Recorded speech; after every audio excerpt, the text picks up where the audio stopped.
Hello, good afternoon and welcome to Joy News today. The news is coming to you live from our studios here in Kokomlemle, Accra. We're on DSTV channel 421, GoTV channel 125. We're also around the world at myjoyonline.com. My name is Denisia Pomaije. In our headlines, NAIMOS strikes in the Savannah region, arresting 10 illegal miners and seizing equipment in an operation.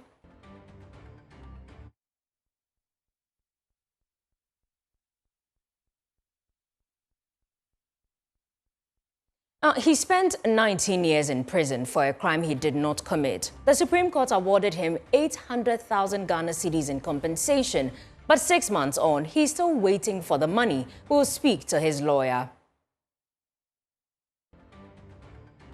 It's the final day for aspirants seeking to lead the NPP at the national level to file their nominations. Who has filed? Who is yet to make a move? And what's the mood at the party headquarters? Our reporter James Aveji will join us with the very latest. In our latest climate focus series, JoyNews explores the story of a small farming community near Aframanso, where for more than a decade, darkness after nightfall meant fear and isolation for residents. Anytime they were studying and the place began to get dark, they would stop. More as we explore how solar power is lighting up a once dark community. Joy News, we are independent, fearless, credible. Please stay with us.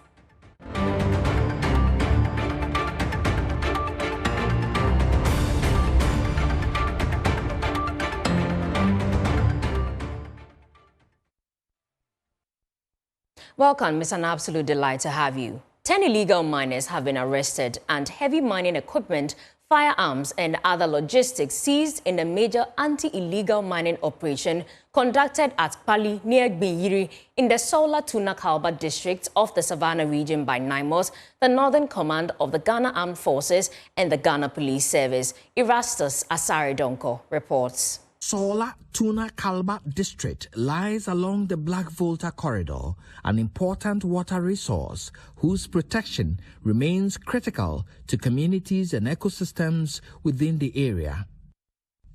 The Joint Task Force encountered individuals actively engaged in mining and observed extensive environmental disturbance at Pali. The illegal mining here are within the wider catchment of the Black Volta, threatening the river through land degradation, sediment-laden runoff, and the potential discharge of fuel, oil, and other pollutants associated with mining operations. A total of 10 suspects, 3 Chinese nationals and 7 Ghanaians, comprising 5 males and 2 females, were arrested. The operation also resulted in the seizure of 2 excavators, 3 excavator monitors, a Toyota Hilux, a fuel bowser containing diesel, a generator, batteries, communication equipment, and other mining-related items. Personnel also recovered 3 firearms, 25 live cartridges, 9 communication radios, and 12 mobile phones, as well as cash in Ghanaian and foreign currencies. To further degrade the operator's capacity to resume mining, the task force destroyed 15 makeshift structures and a generator used at the site.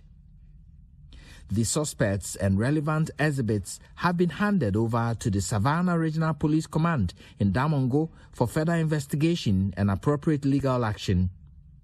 The excavators and other heavy equipment have been secured at designated holding sites. NAIMOS says it considers protecting the Black Volta and its surrounding catchment an important part of broader national effort to safeguard Ghana's water resources from damaging effects of illegal mining. Reporting for Joy News, Erastus Asaridonko, Savannah region. Yao Apia, a drinking bar owner who was wrongfully convicted of robbery and spent 19 years in prison, is still waiting for the compensation awarded to him by the Supreme Court. Yao Apia was arrested in 2006 and spent 5 years on remand before he was convicted of robbery in 2011 and sentenced to 45 years in prison. But in March 2025, the Court of Appeal acquitted and discharged him, ruling that he had been wrongfully convicted and describing the case as a tragedy. Mr. Appiah then went to the Supreme Court for compensation. In February 2026, the Apex Court awarded him 800,000 Ghana cedis after finding that he had suffered a miscarriage of justice. But 6 months after the judgment, the state is yet to pay the compensation. For Yaw Appiah, the question now is simple. After losing 19 years of his life behind bars, how much longer must he wait for the compensation the court has awarded him?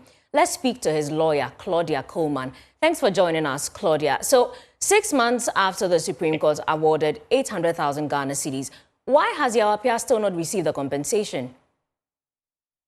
Good afternoon to your various viewers. In fact, we after my checks with the Office of the Attorney General, I was told they've written a letter to the Ministry of Finance for them to pay him.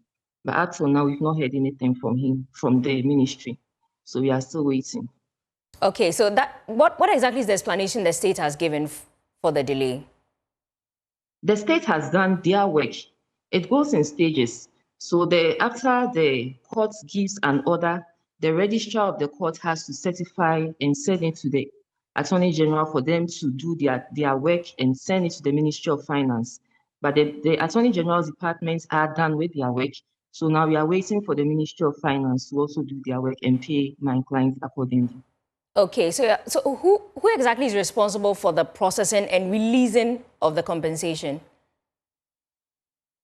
That's supposed to be at the supervisory oversight of the Minister of Finance, but I'm sure the directors are also equally capable of doing that. So that's what we are doing. But after we wait and then we don't hear anything, then we have to seek further legal redress. But that's also going to take time. We know how the process is. Meanwhile, my client is also suffering unduly. Claudia, let's talk about the 800,000 cedi compensation. How did they arrive? How did you arrive at this amount? We actually applied for 2 million from the courts, but after various what's the name, deliberation in courts, the Apex courts decided to award us just 800. But we actually applied for 2 million. So are you pleased with this 800,000 Ghana cedis out of the 2 million you demanded? Definitely we are not. Even the 2 million is not enough, but we thought it was reasonable. But that was what we got, and we cannot argue with the courts. That's the Apex court. So this 800,000 cedis that has still not been paid 6 months on, what legal options are available to Mr. Appiah if the state continues to delay the payment? Then that means we have to go back to court and then file a ganache and do the right process. But we are still waiting. We are still trying to do a JoJo. When you wait for a while, we don't think this is supposed to even be done because already the person has spent now 20 years. 20 years. And you know, when it happens that way, he cannot be employed anywhere. People are discriminating against him. They still think there's something wrong with him. He's tagged as an ex-convict and nobody wants to employ him. So he's just there, hoping that after this money, he can start life. But his life is still on hold. So, Claudia, how is your client, Mr. Appiah, surviving? This compensation is long overdue. How is he surviving? For now, if I have anything, I do have to send him something, and then family and friends are also helping him out. But it hasn't been easy for him at all. This ganache order, how quickly would you be filing that? Right now, we're on vacation, so whatever we do is still going to be on hold. So the plan is right after the legal vacation, you would file that? We were even hoping we wouldn't get there because we are waiting that the Ministry of Finance will do their work so that we don't even have to do that because it's also going to take a while.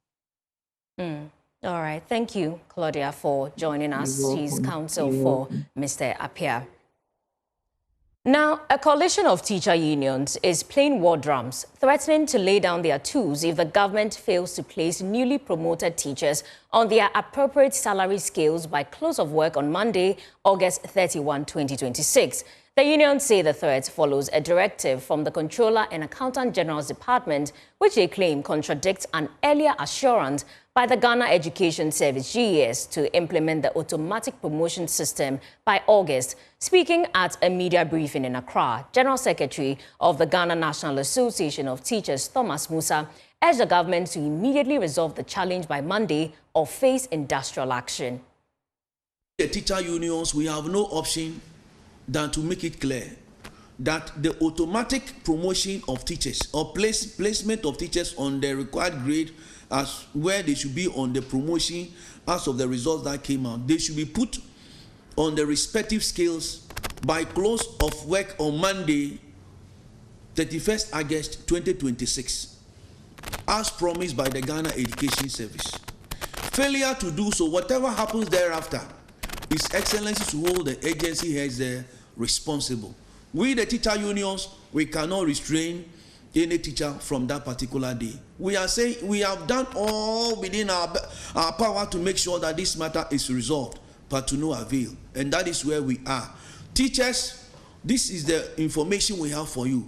From 31st of August, you will hear from us. And whatever happens, the government will have to hold its agency heads responsible. We cannot be blamed for anything that happens. And we think that we have been treated unfairly, we have been treated unkindly, and it looks like when we are speaking, people don't want to listen. And people think they can do as they please. We are telling them enough is enough. And we are saying that enough is enough. And whatever happens after Monday, next week, the agency heads should be held fully responsible, Your Excellency.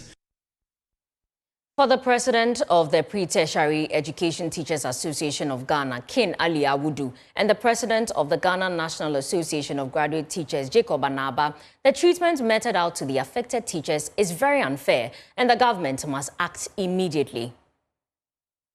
At the labor front, if we talk about declaration of war, we mean declaration of industrial action. That is our war.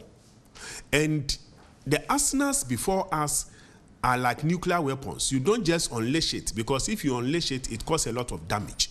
We are not ready to unleash it. But what we are saying is that if by the end of August, the teachers are not put on payroll, it means that government has declared war on us, hurting the teachers.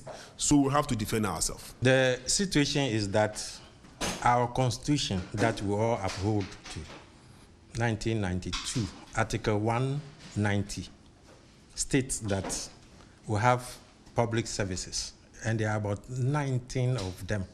We are one of them. It is only our service, when we are promoted, becomes a public issue. Why should it be that? Because nobody cares about the teacher. Nobody thinks about us. If we are promoted, it should be placed on scale immediately. Let's now speak with the...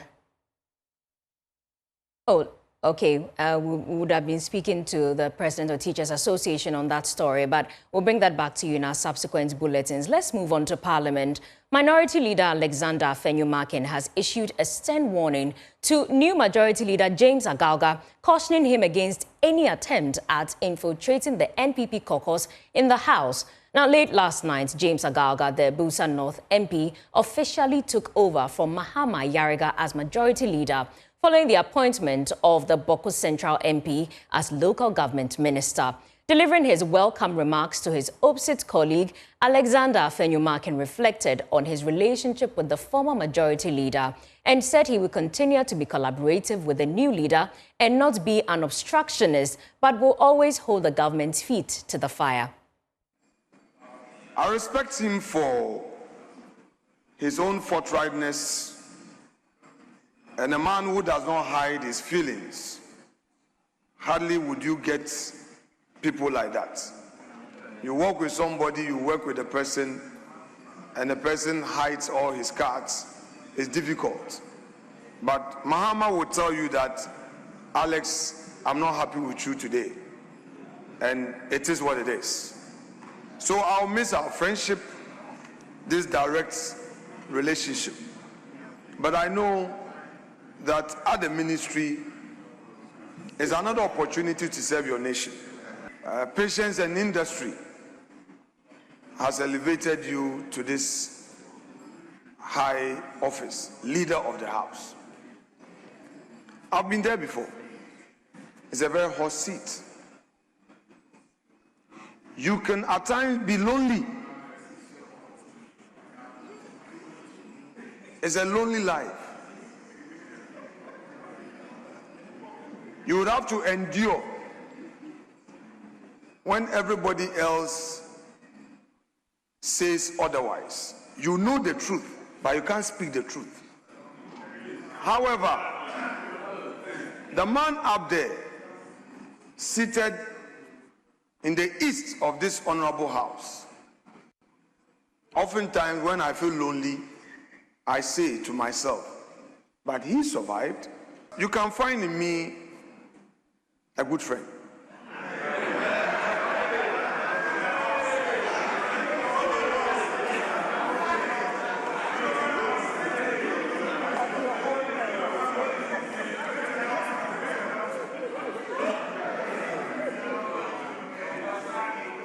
You see, James, those who have not gone through the process of being leaders will not understand what I'm saying. They have not been part of our club. They are not part of it. So when we are talking about friendship, their interpretation is different. But you will soon be introduced to the code of leadership.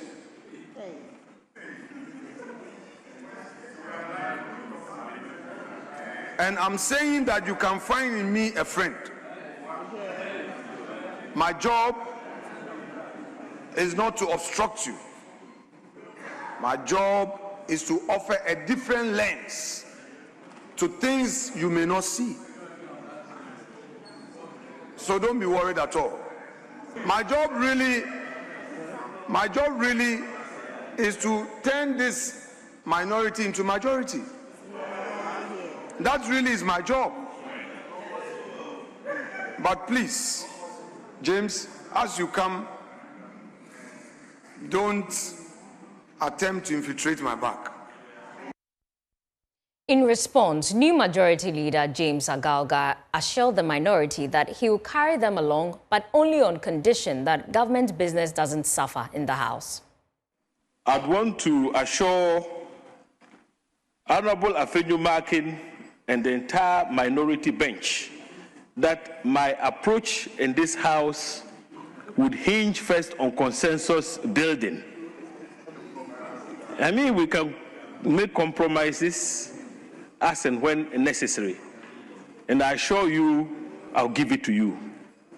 I would reach out, I would consult, but at the same time, I would work to ensure that the reset agenda of our president is accomplished for the betterment of all of us.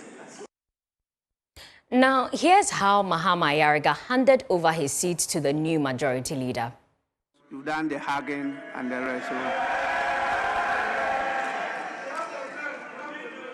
So that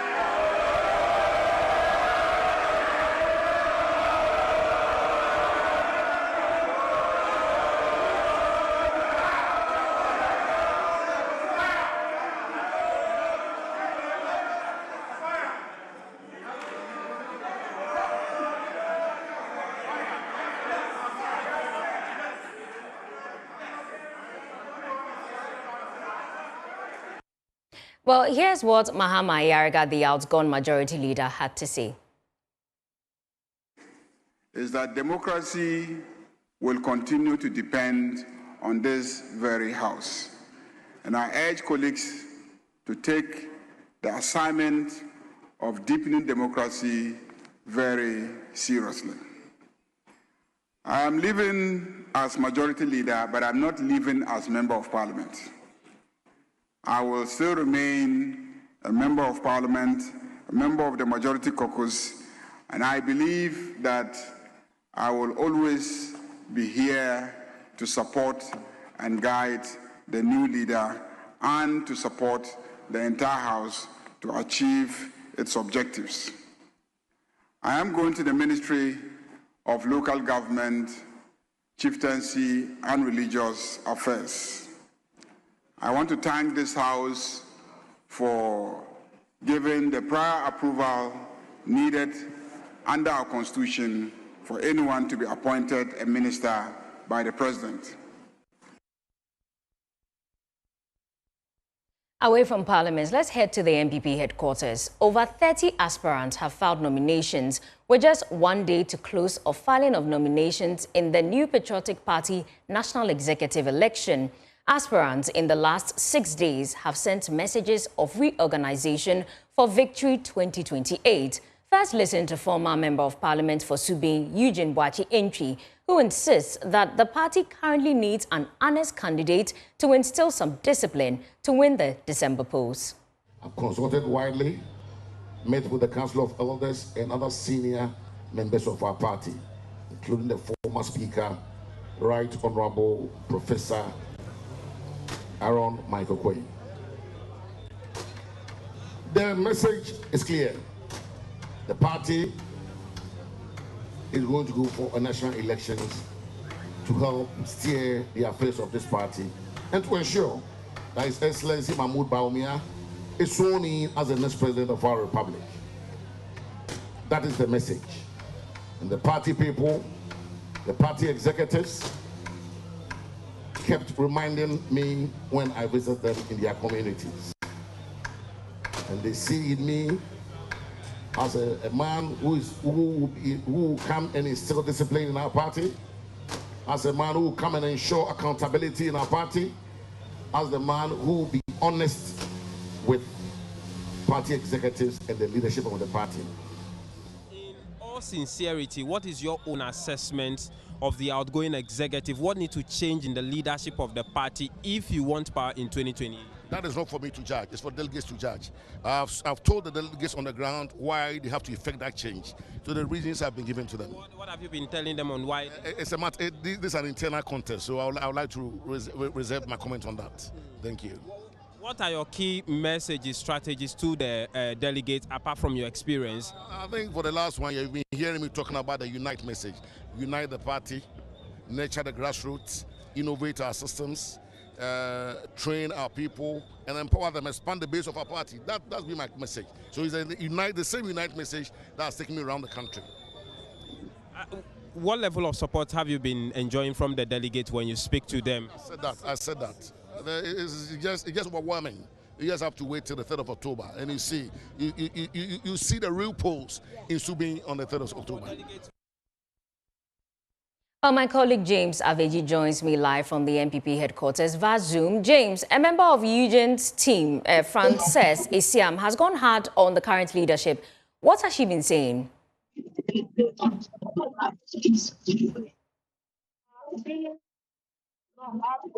About the performance of the current leadership of the party. They believe that they could have done better and that they have sat down for the party to break down. For the party to break down, and now is the time for people like Boachi to take over and reinstall the future and the turnout the NPP deserves as a. Oh, did I lose James? Okay, James, a female candidate has filed to contest as national youth organizer. What is her message? Well, that is Oye.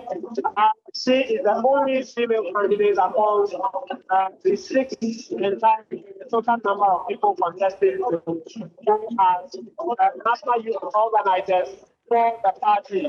She says she will not subject herself to any form of intimidation at all, and that she will push to make sure that she secures that to make history as the first female national youth organizer of the party. There's a time the party is a female staff in order to win the elections. And so, going into the elections, with all that she got in order to secure that candidacy.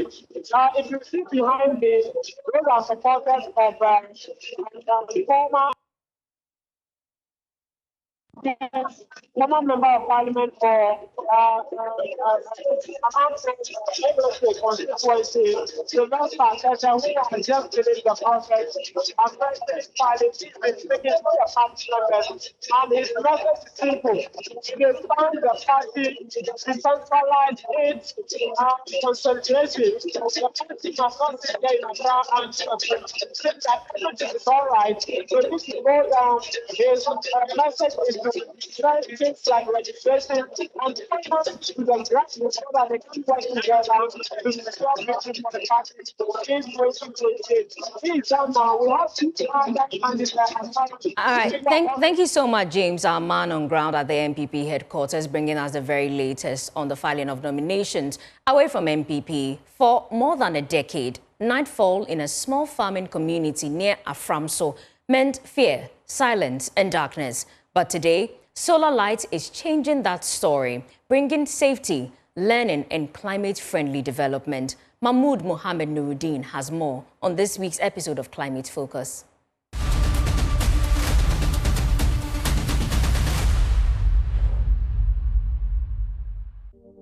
The community, a small suburb near Aframso in the Jurassic Dumasi municipality, has no formal name. About 200 people live here, mostly farmers and herdsmen. For over 13 years, they lived without electricity and without street lights. When the sun went down, life stopped. 11-year-old Aisha Omaru remembers those nights clearly. As a class 5 pupil, she often closed her books before finishing her homework.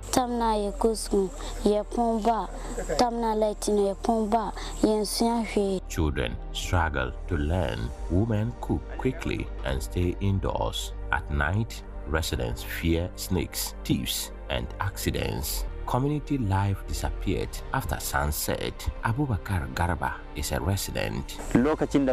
Anytime they were studying and the place began to get dark, they would stop. That changed when 10 solar street lights were installed at key points in the community. Powered by the sun, the lights come on automatically at night. They do not need fuel. They produce no smoke. They pollute nothing. The impact was immediate. Today, Aisha reads after sunset. She studies with Osman Adiza and little Muhammadu Hawa. Learning no longer ends when the sun goes down.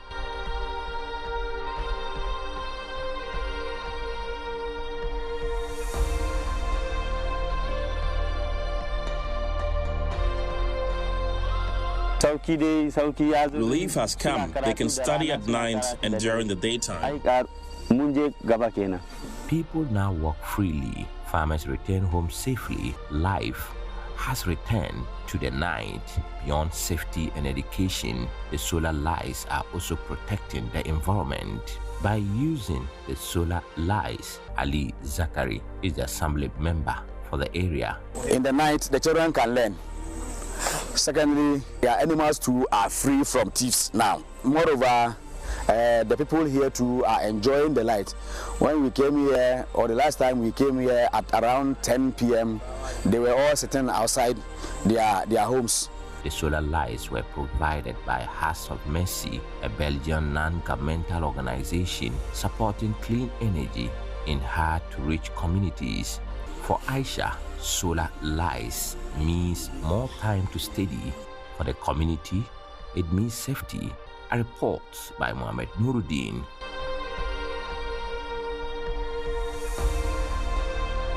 Climate Focus is brought to you by JoyNews in partnership with CDK and Ghana, Beyond the Science and the Ministry of Foreign Affairs of the Netherlands and the International Development Research Center IDRC Canada.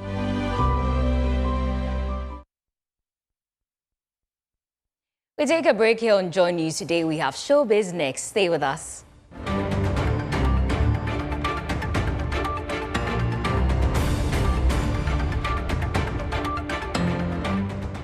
Many thanks for staying. I am Loishola Adeyemi. Let's get into our entertainment stories.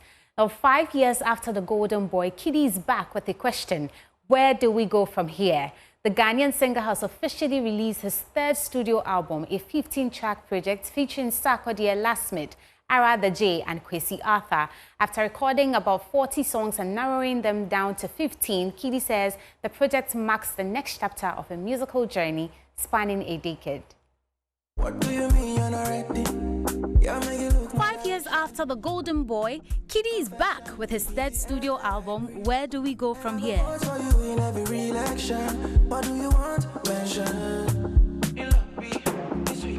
The 15-track project features Sarkodie, Lasmith, Ara the J and Kwesi Arthur, with Kiddy exploring different sounds across the album.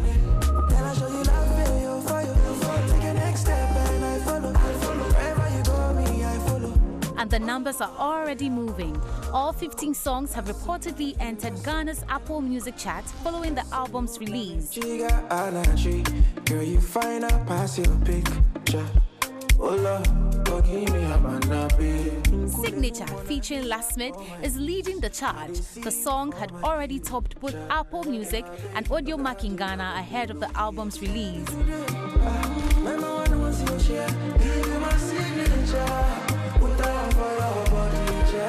From an established hit to fresh fan favorites, Where Do We Go From Here is already giving listeners plenty to take into the weekend. Moving away from that, do you know about tongue twisters? If you do, then you know that they have been making people laugh, stumble, and start all over again for generations. They may sound simple until you try saying them quickly. So how good are people at tongue twisting their tongues? JoyNews' Aneta Adams hits the streets with one challenge: the sun shall soon shine. Here's what happened. We're currently around the Accra Technical University to try out some tongue twisters on some of the people around. Let's do this. Hi, what's your name? Ernest. Ernest. Can you say this? The sun shall soon shine. The sun shall soon shine. Sun shall soon shine. The sun shall soon shine. The sun shall soon shine. The sun shall soon. The sun shall soon shine. The sun are so shine. The sun are so shine. Sun are so shine. The sun shall soon shine. The sun shall so. The sun shall so shine. The sun shall soon shine. The sun shall soon shine. The sun shall soon shine. Sunshine. Well, the sun shall soon shine. I think I tried.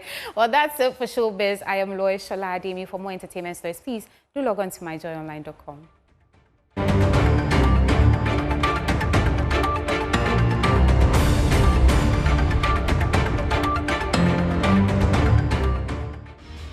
We'll bring you sports now on Joy News today with me, Muftar Nabila Abdullah. We're just a few hours to the Joy Sports Invitational Tournament 2026, and I'm taking you to the Chosin Hospital and Facilities Center, where their CEO says they are ready for the competition.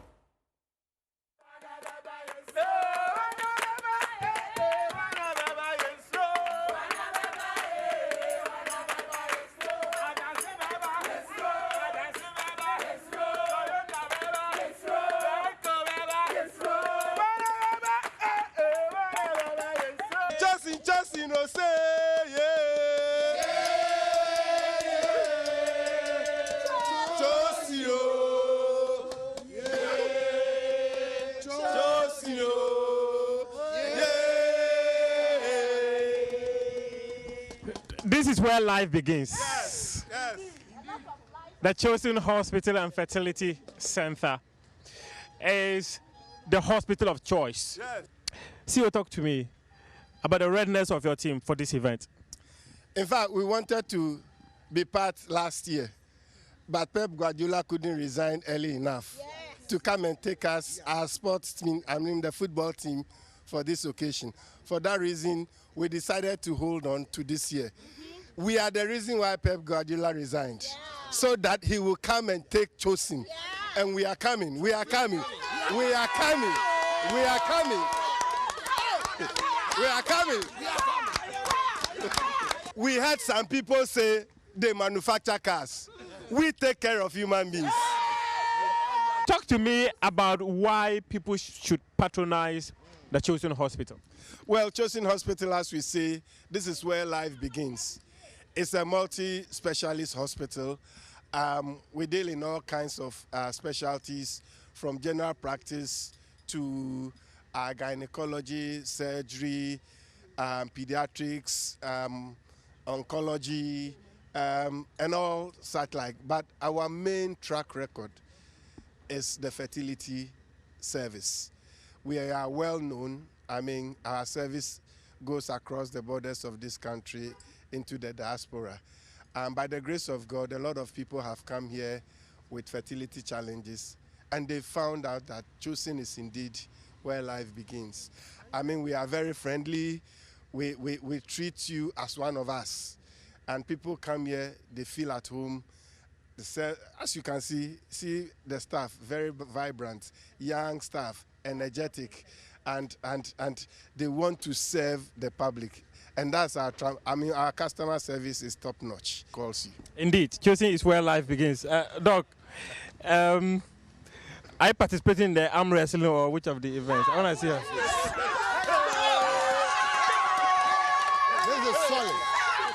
This is solid. You know, we just want to let the people know that we work on the human body. Yes, so when it comes to where the arteries, the veins, the nerves, and everything that makes the body function, we know it. So we know where to hit it, we know where to work it, and that's why we are going home. We are not working with woods and tools, we are working with human beings. And therefore, when it comes to human beings, we know how to navigate. That's why we are coming home with all trophies. Arm wrestling, swimming, football. We're just going to do it. Watch out for the tug of war or the tug of peace. We are going to, everyone is coming across to our side because this is Chosin and we're doing it together. Hey, who are we? Who are we? Who are we?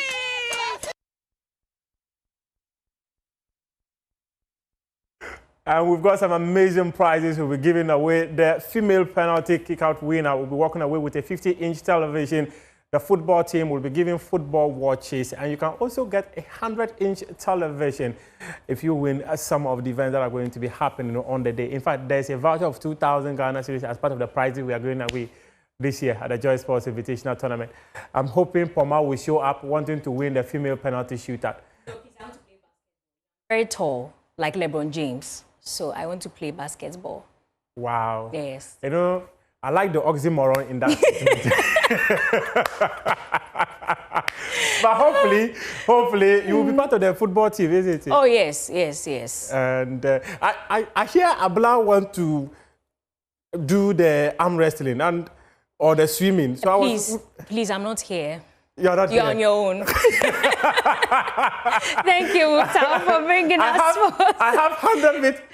I have 100 meters race with Evans. 2 years ago, I beat him. I promised to beat him again this year. Oh, that should be eventful. Thanks so much. Head up to my joyonline.com for some more sports stories. We appreciate your company.